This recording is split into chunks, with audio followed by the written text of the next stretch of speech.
Hello students, आज हम आपको एक्सप्लेन करेंगे चैप्टर 15 माटी वाली। इससे पहले हम आपको एक्सप्लेन करेंगे, समझाएंगे इस पाठ के जो लेखक हैं उनके जीवन के बारे में बताएंगे। और इस चैप्टर के जो राइटर हैं श्री विद्यासागर नौटियाल जी हैं। इनका जीवन परिचय इस तरह से, श्री विद्यासागर नौटियाल जी का हिंदी के आधुनिक गद्यकारों में एक जाना पहचाना नाम है और इनका नाम कहानी के क्षेत्र में अधिक महत्वपूर्ण स्थान रखता है। विद्यालयों और विश्वविद्यालयों में शिक्षा को समाप्त करके ये अपने लेखन कार्य का विस्तार करने में लग गए। ऐसे तो इन्होंने अपने शिक्षा के आरंभिक दौर में ही लेखन कर्म के प्रति अपने आप को समर्पित करना शुरू कर दिया था और उसी का परिणाम ये हुआ कि इसमें लगातार इनका विस्तार होता गया। इनकी रचना इस तरह से है। विद्यासागर नौटियाल जी की अनेक कहानियाँ और निबंध प्रकाशित हो चुके हैं और उसमें माटी वाली इनकी सबसे अधिक चर्चित कहानी है। इसके पश्चात देखेंगे भाषा शैली। तो भाषा शैली के लिए इस तरह से इसमें इन्होंने किया है कि विद्यासागर नौटियाल जी के साहित्यिक भाषा शैली में किसी भी प्रकार की कृत्रिमता यानी आर्टिफिशियल या बनावटीपन दिखाई नहीं देता है। वे बिना लाग लपेट के यानी बिना किसी के शब्दों को मतलब इस सहारे के इस तरह से कि जो बात कहनी वो स्ट्रेट कहते हैं, सीधी सीधी अपनी बातों को प्रस्तुत करते हैं, उसको लाग लपेट बोला जाता है कि लाग लपेट के बिना। तो यह इन्होंने लाग लपेट के तथ्यों को प्रस्तुत करने में समर्थ दिखाई देती है और इनकी भाषा की शब्दावली में तत्सम और तद्भव शब्दों का सबसे अधिक प्रयोग किया गया है और देशज शब्द भी कम नहीं है। इनकी भाषा में आए हुए शब्दों में खास तौर से जो देशज शब्द आए हुए हैं वे किसी विशेष अंचल के हैं और इनकी शैली मुख्य रूप से वर्णनात्मक और भावात्मक है। कहीं कहीं ये चित्रमयी और अलंकृत भी हो जाती है। इस प्रकार इनकी शैली के कई रूप हैं और इसमें इन्होंने कथ्य के तथ्य को सामने लाने में सफलता भी हासिल की है।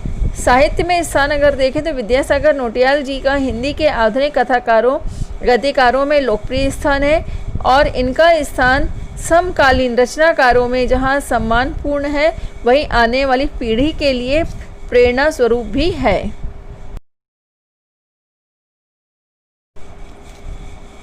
स्टूडेंट्स, अब हम आपको माटी वाली कहानी का सारांश बता दें। माटी वाली कहानी जो है विद्यासागर नौटियाल जी की एक मर्म स्पर्शी कहानी यानी बहुत ही ज़्यादा भावनात्मक कहानी है। इसे माटी वाली नामक एक विस्थापित यानी बेघर स्त्री की कथा कही गई है। टिहरी शहर में ऐसा कोई भी नहीं है जो उसे नहीं जानता है। उसके बिना तो मानो टिहरी शहर के कई घरों में तो चूल्हा भी जलना संभव नहीं हो पाता है और घरों की सफाई के लिए भी वही घर घर माटी बेचती है। यह नाटेकत की एक लाचार वृद्ध महिला है, बुजुर्ग महिला है और उसके पास अपने अच्छे बुरे के बारे में सोचने का भी समय नहीं है। एक बार किसी घर की मालकिन में माटी वाली को अपने कंटर की माटी कच्चे आंगन के एक कोने से उड़ेल देने को कहा। इसके बाद उसे 2 रोटियां दे दी। उसने चुपके से अपने हाथ में थामी उन 2 रोटियों में से एक को मोड़कर कपड़े में लपेटकर बांध लिया और दूसरे हाथ में खाने का दिखावा करने लगी क्योंकि उसने एक रोटी छुपा ली और ऐसे ही झूठ मूठ मुँह चलाने का काम करने लगी ताकि किसी को ये लगे कि वह रोटी खा रही है। मालकिन द्वारा दी गई चाय को वह सूसू करके यानी थोड़ा सा फूंक फूंक कर रोटी के टुकड़ों के साथ सुड़कने लगी यानी पीने लगी। फिर उसने चाय की खूब तारीफ़ की। फिर उसने आधुनिक ज़माने में स्टील के बढ़ते हुए बर्तनों के बारे में मालकिन से कुछ देर तक बातें की। दूसरे दिन भी उसे मिट्टी ले आने के आदेश से 2 रोटियां मिल गई थीं। उन्हें भी उसने अपने कपड़े में बांध लिया कि लोग जाने कि वह ये रोटियां अपने बुढ़े के लिए ले जा रही है। उसका गांव शहर से दूर है, इसलिए 1 आध घंटे तो करीब पहुंचने में उसे लग जाता है। फिर पूरा दिन माटा खान में से मिट्टी खोदकर अलग अलग स्थानों में ले जाने में बीत जाता है। उसके पास ज़मीन का एक टुकड़ा भी नहीं है। उसकी झोपड़ी एक ठाकुर की ज़मीन पर खड़ी है। इसके लिए उसे बेघर करनी पड़ती है, क्योंकि वह जो है दबंग व्यक्ति है, उससे वह ज़मीन खाली करने के लिए बोलता है। माटी बेचने से हुई आमदनी से उसने एक पाव प्याज खरीद ली और उसे तलने की सोचने लगी। फिर उसने सोचा कि उसका एक ही रोटी उसका जो बुजुर्ग है, उसका जो पति है, वह एक ही रोटी खा पाएगा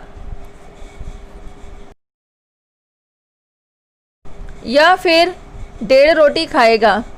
यह सोचती हुई वह घर पहुंची तो उसने देखा कि उसका बुढ़ा मतलब उसका जो पति अब नहीं रहा। टिहरी बांध की 2 सुरंगों को बंद कर दिया गया है। शहर में पानी भरने लगा है और पूरे शहर में आपाधापी मची हुई है। शहरवासी घरों को छोड़कर भागने लगे हैं। पानी भर जाने से सबसे पहले कुछ शमशान घाट डूब गए हैं। माटी वाली अपनी झोपड़ी के बाहर बैठी हुई है। गांव के हर आने जाने वाले से एक ही बात कहती जा रही है कि गरीब आदमी का शमशान नहीं उजड़ना चाहिए।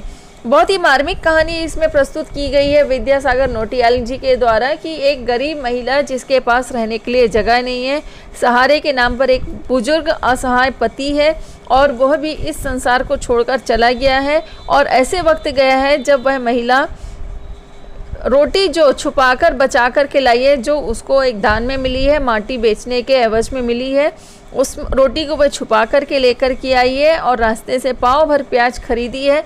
अत्यंत गरीब महिला है और वह सोच विचार करते हुए आती है कि आज प्याज तल के गरम गरम रोटी सेक ये करके उसी में चूल्हे में अपने बुजुर्ग पति को खिलाएगी। लेकिन जैसे ही वह घर पहुंचती है तो पता चलता है कि उसका पति अब इस संसार में नहीं रहा। बहुत ही मार्मिक और संवेदनाओं से भरी हुई इस कहानी को इन्होंने प्रस्तुत किया है और एक सच्चाई को उजागर करती है यह कहानी कि किसी भी गरीब परिवार में, किसी गरीब परिवार में जब इस तरह की परिस्थितियां उत्पन्न हो जाएं तो उस परिवार में क्या हालत होती है। और ख़ास तौर पर जब एक महिला के लिए सहारे के नाम पर असहाय उसका पति जो उसको छोड़कर इस दुनिया से चला जाए और रहने के लिए उसके पास ज़मीन ना हो और जो दबंग लोग हैं उसकी ज़मीन को छोड़ने के लिए उसे मजबूर करें और पूरा शहर पानी से भर गया है और आपाधापी मची हुई है। ना अपना दुख किसी से वह बोल सकती है, ना ही बता सकती है, ना ही रो सकती है और ना ही उसे किसी से कहने की उसमें ताकत बची हुई है। तो ऐसी लाचार और बेबस स्त्री की कहानी को बहुत मर्म स्पर्शी तरीके से प्रस्तुत किया गया है।